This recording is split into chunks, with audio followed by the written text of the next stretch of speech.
Be Quiet Full Tower Dark Base Pro 901. Hello viewer, welcome back to another unboxing, review and test.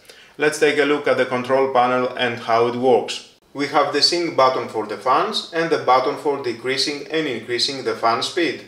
Now it is on sync mode. We can see it's flashing slowly. Disable. And now we can hear the maximum speed for all the fans. I think the noise is very acceptable. The PC case is about 80 cm away from the microphone, and you can decrease 4 level.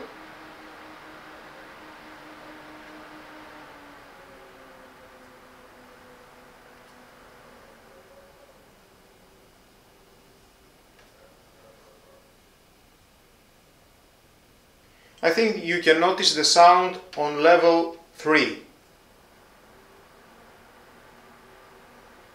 And then more is increasing the sound.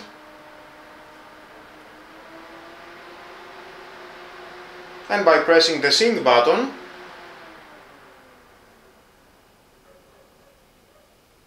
that means now the fans are synchronized with the settings of the motherboard. You can adjust these settings from a software that has your motherboard or from the BIOS.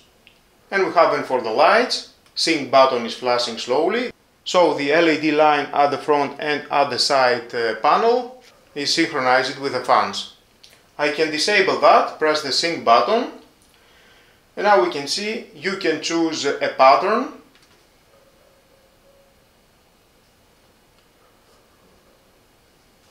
With this button. I like, and the LEDs here are working the same like the pattern at the line, at the LED line.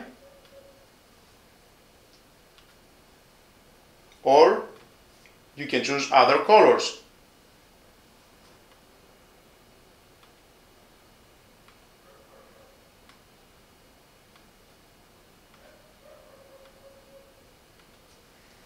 You have so many options to adjust. And again with the sync button, synchronize with the fans. And slowly, after a few seconds, the backlight is decreasing. Again here we can see in the pattern, the same as the line at the front and at the side. And of course at the front we have the on-off button, Type-C port, 4 USB ports, microphone and audio. It is a beautiful PC case with amazing specs. Right in the corner you can see the PC build I did. Thank you for watching. Until my next video, don't forget to subscribe, share this video and hit the notification bell. Have a nice and lovely day. Bye bye.